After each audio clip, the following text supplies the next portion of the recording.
going on, guys? Coach Collin here for Bear Fitness. Our new cycle is going to be focusing on trying to improve that 1 rep max deadlift. So I thought, what better way to start that than talk about what I use to set my own deadlifts up and what I make sure to teach to make sure we're in that right positions here as we're going through. So when I teach the deadlift, I talk about it in specific steps here. Okay, so step one, we want to make sure that barbell is lined up in the middle of our foot.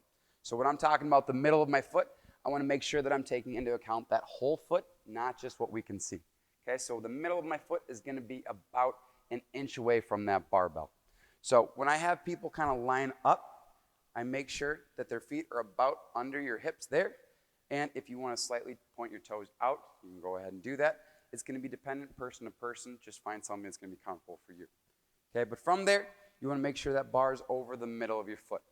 Now, when they finally get that aligned up over the middle of your foot, I generally tend to tell people, take a look and see where it hits your shoes and find like a landmark to make sure you get back to that same spot every time.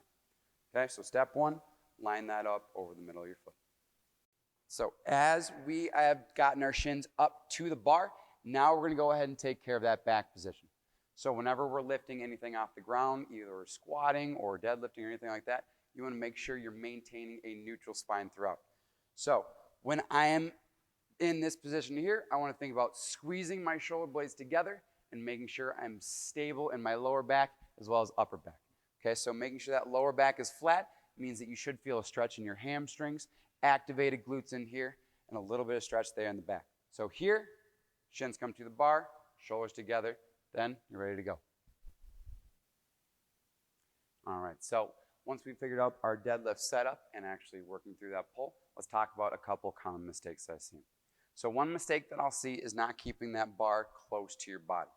Right? So when we're in that setup, we did a lot of work to make sure that bar is over the middle of our foot.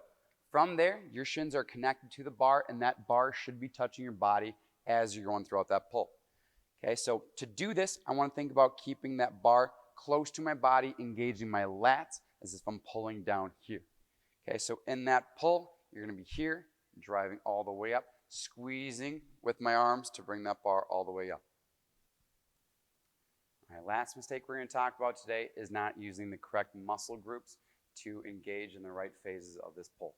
Okay, so the mistake I'll commonly see is as you get in your setup there, the first thing that happens is that your butt comes up first, and then you squeeze all the way to the top. Okay, so the issue with that is once we bring our butt up, we're taking our legs out of the equation and forcing our hamstrings and our hip extensors to do all of the work. All right, make sure you're using your body as much as possible to engage those quads first, pulling up towards the knee, and then you think about contracting your hamstrings and your hip extensors. Okay, so instead of this, where your butt comes up first, and then you go, you want to think here, quads, quads, quads, and then send those hamstrings and those glutes through.